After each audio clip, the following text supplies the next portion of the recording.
An assassination attempt on a presidential candidate is unusual in modern history, but it's not unprecedented. We're joined now by historian Doris Kearns Goodwin, who knows a thing or two about American political turmoil.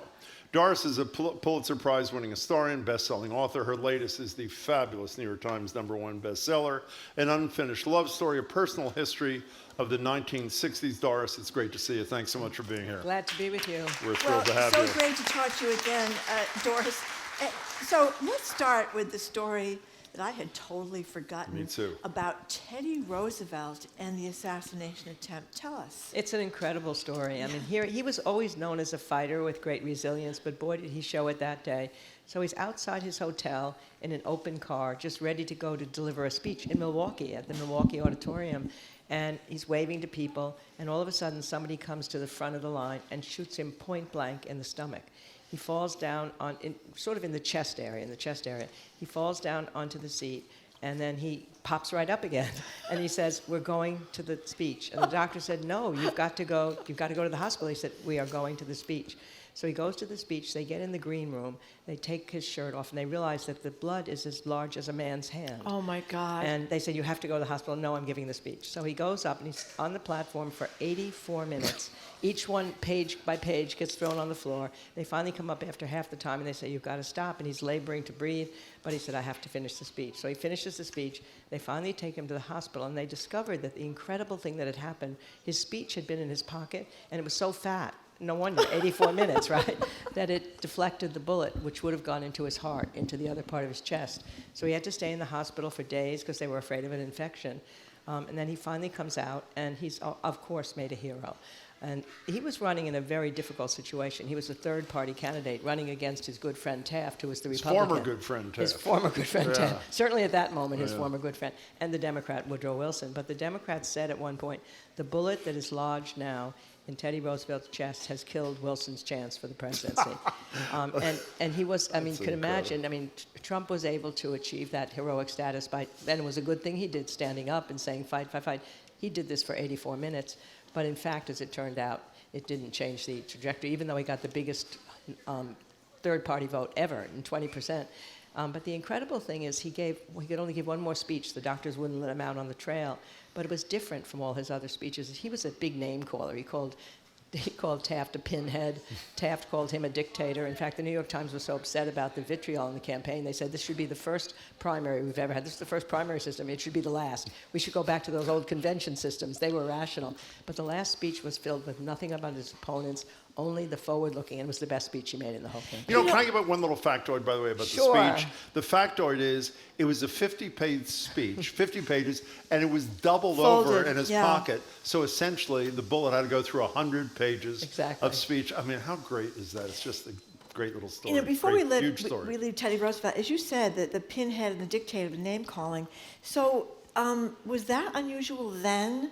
Because we think of all this name-calling that goes on now is somehow says something about the 2000s, I guess, but that was a long time ago. Well, what happened then was it was the first time that the primary system had been used, so they're out on the campaign trail screaming at each other. Usually it happened in the conventions themselves, so it was contained. But now that's what the New York Times said. Everybody should blush that this is our system. We look like idiots, everybody yelling and screaming at each other. So it had started then. It was pretty bad then, but anyway, here we go. So Teddy Roosevelt, despite that incredible heroism, it didn't change the outcome of the race. Something which did change history, despite the horror of the moment, is what LBJ did and was able to do after the assassination of JFK. Can you share that with us? Yeah, I think I'll never be able to understand even more the respect we should have for what JFK's death did to LBJ and what he had to do. He told me, because I worked with him on his memoirs, and he talked to me about this, that everything was in chaos, that he knew that he had come from Texas, which was the home of the murderer, and then the home of the murderer of the murderer. He knew that people didn't trust him to become the president, that they didn't have good feelings about him, especially in the civil rights community. He knew he had to take the reins of power. So what he did was to make a bet that he would make a speech to a joint session of Congress that could somehow settle things down. And his advisors didn't agree with it. He said he was going to make civil rights the first priority in the country to pass the bill that JFK had wanted to pass. Interestingly, none of JFK's bills had gotten through the Congress at this point. There were talks about Congress is broken. We have to change it. It's dangerous. We can't do anything. And he promised that he would get all those bills through. But more importantly, what he's promising is, I'm going to take the memory of JFK and I'm going to make that part of who I am to get done what he would have done had he lived. So it was a very powerful speech. And that speech was just days after the assassination, wasn't it? That's right. And he had only that amount of time to think of what it would, to know what it might do if he said that civil rights was his first priority and it got stuck in the filibuster and he failed, then he would fail himself when he went before the electorate in 11 months. And his advisor said, don't do it. And then they said, you only have a certain amount of currency to expend, and you can't expend it on this. And then he famously said, then what the hell is the presidency for? And then he got the Civil Rights Bill through, and he got Medicare through, and he got aid to education through. And all of it, he said, was to make John F. Kennedy's memory. So he combined the inspiration of John F. Kennedy with his mastery in the Congress. And that was a great way to... And finally, there was an editorial by Reston in the New York Times in the spring. They said, the handsome stranger who was your first boyfriend is gone, and now the old boyfriend is back. And it's beer instead of champagne, and it's not as exciting, but he's getting things done. You know, not to leave the assassination focus here, but I wondered if there is any analogy between you mentioned the mastery in Congress of LBJ, and the relationships which Joe Biden has built up over the years that have helped him, at least in his first term, get so much passed that he couldn't, if Barack Obama, for example, could never get done. I think there's absolutely an echo in that, because here is Barack Obama, the inspirational speaker, the young guy that everybody feels an emotional connection to, and Biden comes in as the workaday guy again, who's able to get everything through but hasn't been able to develop that inspirational feeling for him. And I think there were tensions between the two, especially when Obama went for Hillary Clinton in 2016 rather than saying to Joe, you should run. But he feels like LBJ did, that sometimes that desire and that ability to master the Congress isn't respected as much as a big speech or a rhetorical thing like that. Well, you also wonder now in retrospect, Obama probably was wrong, because Biden might have beaten Trump the first time. Yeah, it's very interesting to wonder about that. But I mean, those are the things. I mean, she lost by so little. Something else might have changed it. Anything might have changed it, it seems. Absolutely. You know, speaking of wonder and speculation, one more second on LBJ. I know this is total conjecture. How much of this massive legislative agenda would have happened had it not been inspired, to use, I think, the word used by the assassination of Kennedy? I think that certainly I don't think the Civil Rights Act and the tax cut would have gotten through necessarily in '64. Now, if JFK had run against Goldwater, and Goldwater was the extremist that he was perceived to be and had a huge liberal majority the way LBJ did, I think many of those other bills would have gotten through, but not probably as many, because Johnson had an assembly line. One bill passes and he's already ready with the messages for the other one, and he got hundreds of bills through like that. So I don't think that would have happened under JFK. Then, of course, the question is, would JFK have ramped the war down in Vietnam earlier than LBJ?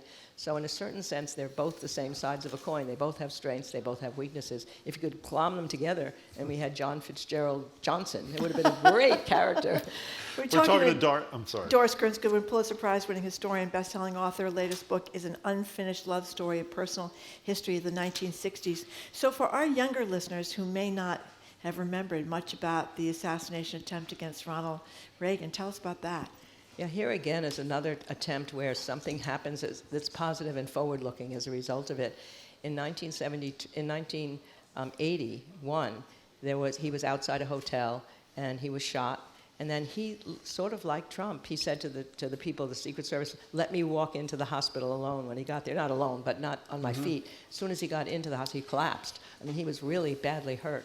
And he already showed that humor and grace that he had. I mean, we all famously know he said to the doctors, just as he's about to be put under anesthesia, tell me that you're Republicans. And the doctor said, today we are all Republicans, right? I love that. But then what happened is the first visitor that he invited into the hospital is Tip O'Neill. I mean, this is such an incredible story. And Tip comes in, and he goes over and grabs President Reagan's hands. And he kisses him. Well, first he grabs Reagan's hands, then he kneels down and he cites the 23rd Psalm. And then he takes his hands and then he kisses him and then he leaves. And that's the beginning of that friendship that turned out to be so important for getting bipartisan legislation. You know, it was said that they'd call each other at 6 o'clock and say, okay, at 6 o'clock we can stop fighting each other and now we can go and have a drink and talk. I mean, how important that was. And then he too decides to go to a joint session of Congress about 4 months after the problem had happened, the assassination attempt. And he, again, is so graceful at the beginning. He talks about he's going to be there arguing for his tax bill, and it hadn't been doing very well before the assassination attempt, but his politics. His poll went up to 68% after the attack. Later it would go down, but that was the highest it ever was. So he knew this was the time to go back to Congress. But he starts off referring to the well-wishing that everybody had given him and all the letters he had gotten. And he tells funny ones. He said, somebody wrote me who was 5 years old. He said, you better get well quick or you'll have to give your speech in pajamas. And I warn you, it might not look too good or something like that. And then what he does is he talks about the fact this is not a sick society. People were saying what we're saying now, that it was a sick society. He said, just imagine, is it sick to have a Secret Service person who saved my life by climbing on top of me? Is it sick for for Mr. Brady? Is it sick for all the people that have wished me well? No, this is a healthy society, and we love this society. And it was just the perfect tone for that speech. I know the sample size is really small. I mean, we have Teddy Roosevelt, we have Ronald Reagan. There are not that many either candidates for president or presidents themselves who were shot but survived. I'm assuming, because we've speculated about what Saturday's shooting will mean, at least in the short term, in terms of the prospects for Donald Trump, I'm assuming in almost all those cases the popularity of the surviving candidate or president increased, yes? That is correct. I mean, it's a rally around the flag thing. It happens during crises, but it certainly happens when you have to feel empathy for the person who's gone through something really troubling. And then, after a while, ordinary stuff comes back again. The one person that I'd love to talk to you about as well is what happened with Wallace's assassination. Yes. Do. I mean, this is one that I only really learned about recently. I mean, I had known about it, but I hadn't gotten into the story. So he's been governor. He's been a racist governor. Martin Luther King said he was the most dangerous person that was in the entire country. He said at one point, segregation today, segregation tomorrow, segregation forever. And yet, after his assassination attempt, and he was hit when he was running for president again in 1972, and he was hit right in his stomach. And he was very seriously hurt. He was never able to walk on his own power again. He was in a wheelchair. But in the years that followed, something changed in him. His daughter talked about it. People talked about it. He decided that he had been wrong on segregation. He went to black communities. He talked to people saying, I was wrong. I now recognize that. I want to take responsibility for the harm that I caused. He ends up running for governorship again, and he gets 90% of the black vote. And then as governor, he's a good governor. More than twice as many people were registered under his regime. He gave a lot of appointments to black Americans. And he then, eventually, John Lewis writes when he dies that he had forgiven. He said, I will never forget what he did, but I've forgiven him. That's what the civil rights movement is all about. If somebody takes responsibility and they move forward, you got to go with love, and that's what we do. So his is an extraordinary redemption story. Doris Kearns Goodwin, one last thing before we come to current events with you, which I think is one of the most moving moments in American history for a lot of reasons. After the assassination of Martin Luther King Jr., Bobby Kennedy is in 1968 in Indianapolis. And he gives a speech that I've probably watched on video 100 times. The crowd is majority black, and here's just a little piece of what Robert F. Kennedy said to the crowd in Indianapolis. I have some very sad news for all of you, and that is that Martin Luther King was shot and was killed tonight in Memphis. Martin Luther King dedicated his life to love and to justice between fellow human beings. He died in the cause of that effort. In this difficult day, in this difficult time for the United States, it's perhaps well to ask what kind of a nation we are and what direction we want to move in. Incredibly beautiful. What was the impact of what Kennedy had to say? I mean, this is one of those moments when you realize that words really matter, because he was telling everybody there, I lost a brother. I know you might be wanting revenge and hatred. That's not the way to go. We have to go through love, as he said. But mainly, when they went home that night, this community, Indianapolis was one of the few cities that remained calm. All around the country, riots broke out in one city after another. It was a terrible siege. I was in Washington at that time, and every road was closed, and buildings were burned, whole blocks were burned, and that happened in city after city, but not in Indianapolis. Somehow he'd been able to share. It was the first time he'd talked about his brother. He had not talked about him in private, in public. Mm-hmm. And he just said it, I know what you're feeling. I had a brother who was shot too. I mean, it was all extemporaneous. He was told on the way there that this had happened. Obviously, as you can tell from the crowd, they had not heard until he said it. And his advisor said, you better not go there. It could be a tinderbox. But he went right in, and he did. It just shows words can hurt, words can divide, but words can also extraordinarily help a situation. Talking to Doris Kearns Goodwin, needless to say. So you talked about the dramatic change in George Wallace and the less dramatic, but significant change with Teddy Roosevelt after he was shot in the chest. Donald Trump, of course, his ear was pierced by a bullet on Saturday. Some people have remarked that he looked a little bit different last night. We didn't really hear much from him, but he was there with the bandage on his ear. What do you think? Well, he said himself in an interview, I guess, that they asked, has this impacted you? And he said, well, yes, it has. That's what we'll see in the days and weeks ahead. I mean, coming so close to dying has got to have an impact. The hard thing is that it is coming right in the middle of an election campaign. You know, if this were not an election campaign, then maybe the hope that everybody has on both sides to tone down the rhetoric would be realized. But it's a campaign where these things are already baked into these people, what they've been saying about each other, both campaigns for the last years. And is it going to be easy to go rewind that? I mean, he says he's going to make a speech that's talking about unity. Unity is a funny word in the middle of a campaign. I mean, you don't need unity in a campaign. You need unity against violence. You need unity against rhetoric that produces that. But divisions open up, and that's a good thing to be able to fight for policy arguments on either side.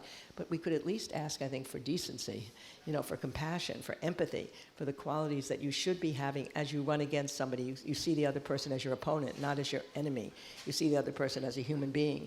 That's what they should both be talking about. By the way, Menendez is guilty on all 16 counts in the federal corruption trial. This is his second trial, by the way, bribery, obstruction of justice, acting as a foreign agent. And by the way, so much for the notion that Joe Biden controls the Justice Department, since this is a Democrat who is convicted. Don't forget the gold bars in the all over the house. Allegedly locked into the closet. Bedroom He closet. blames his wife for this whole thing, who has Yeah. cancer, by the way. Love that quality in a person. Can we get back to this unity thing for a second? Marjorie and I discussed this a lot in the air yesterday. I don't understand how one lowers the temperature, to use an overused expression of the last several days, when one side, in my opinion, is credibly accusing the other side, the Trump side, as being an existential threat to democracy. How do you do that in a civil way that lowers the temperature, Doris Kearns Goodwin? I think it's really hard. I think that's what I'm saying. This is the hardest time for this to come. If it had come in the middle of a presidential time and things were calm, then you could somehow hope that rhetoric would change. There still is a tone that might be able to be changed, but they're going to have to make their divisions. They're going to have to make the arguments they've been making. In fact, just as Biden is claiming that the democracy is at issue, so sometimes the Trump people are claiming that democracy is at issue because of the Biden policies, they have. right? Yes, they have. And you saw even in the first hours after the assassination attempt on Trump that J.D. Vance, who's now going to be the vice president, was one of the first to say that it was Biden's campaign's fault. I mean, that's the kind of stuff that maybe they'll try to have people stop saying. But they've got all these followers in both sides that you can't control people in a certain sense, but you can set a tone.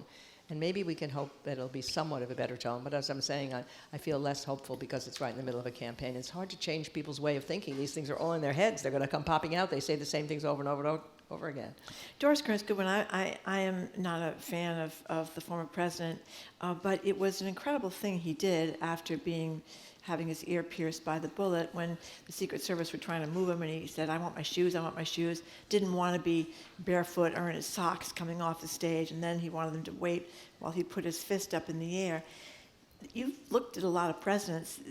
I found that extraordinary that he could manage that at that particular moment. What do you think? I think it was too. I mean, that means that at that moment he's aware of the impression he wants to make as a former president, as a candidate for the presidency, and he's able to pull himself together and his emotions and his fears to do something that would calm the people who were watching that. All those people in that rally, they needed to know he was okay. If he'd been escorted out, sort of limping along, or they hadn't allowed him to be shown, and that meant his head was up in the air, he was taking a risk. Again, who else might have been there? No, I think he should be honored for what he did that day. I mean, it was theatrical, it was dramatic, but it was the right thing for a president in hoping, or a president. He's always thought he's the former president. No, he's the president in hoping to do. And I think similar to Reagan. Similar to Reagan. That's why he wanted to walk into that hospital, even though he was obviously so hurt by that shooting that they said he almost fell on the floor. Luckily, the Secret Service agents were able to keep him from falling on the floor the minute he got inside, so nobody could see him.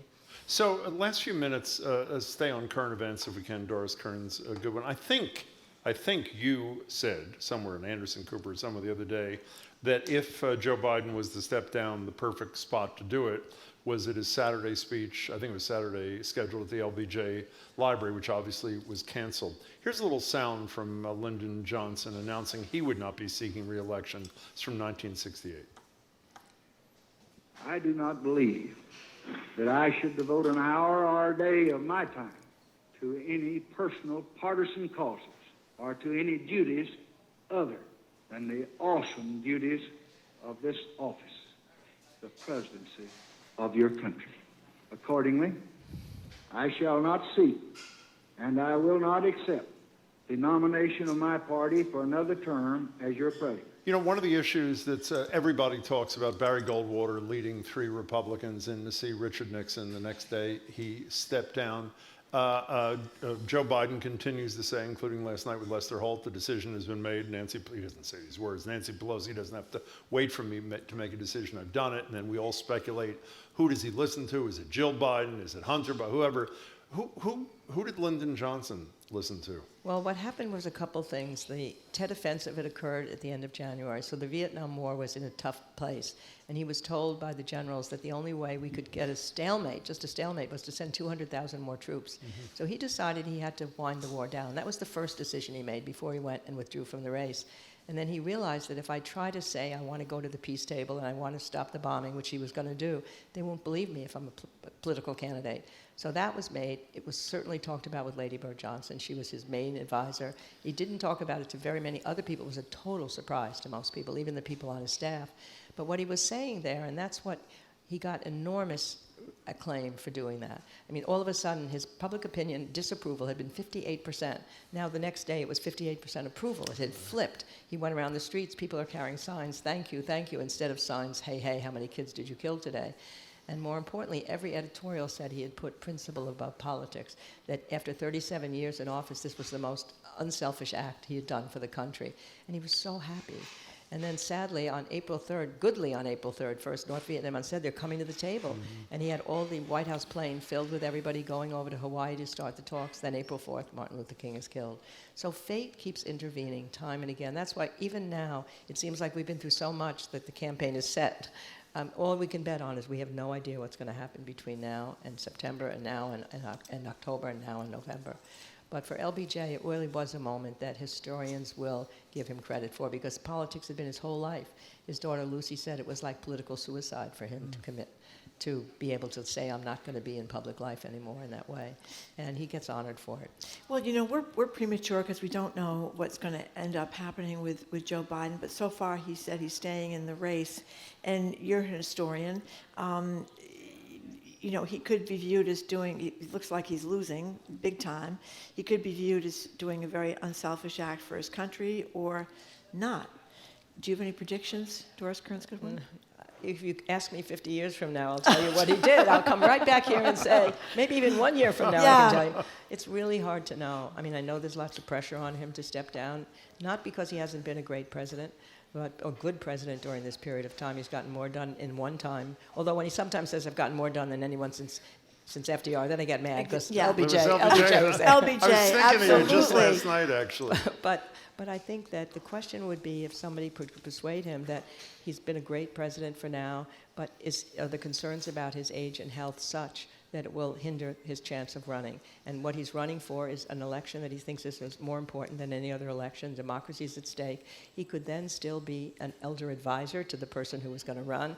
He's always said, and this is what presidents always feel, I want to finish the job. And you understand that. Lincoln said that in 1864 when it looked like he wasn't going to win the election because the war was going still on and so many thousands of people dead. People thought emancipation was hurting the effort because the South would never come to the table so long as emancipation was on the issue. So they tried to make him compromise on it. The Republican big dogs came to him and said, unless you compromise on it, you'll lose the election in November. And he said then, I want to finish it. That's what any president wants, to have your own administration endorsed and to know you can finish the job that you started. But he said, I will not compromise on emancipation, even if I'm going to lose. And then, of course, Atlanta happens, and all of a sudden the mood of the North changes. He wins the election, but emancipation is intact. So when I heard those words from Joe Biden, I understood why he feels that way. But he could finish it with whoever the partner is that comes out, if they were going to run, somebody else. And he could say, and then I can bring all my elder wisdom along, which it doesn't matter whether they're concerned about it, because I'm there with my wisdom. I don't know. It is going to be up to him, and it's hard to know where that pressure is. It's now gone underground, I think, during this week of the convention, during the reaction to this. Whether it will resume and have an impact on him, we'll know. We've got to know in a couple weeks, no matter what's going to happen. I know I speak for Marjorie. I cannot tell you how much we enjoy talking to you, Doris Kearns Goodwin. It is a thrill. Thanks so much for being here again. And watching all over the television. Yeah, at CNN all the time. It's wonderful. I absolutely love that. On the news shows on Sunday as well. Thank you so much for being with us. So glad to be with you. Thank you, too.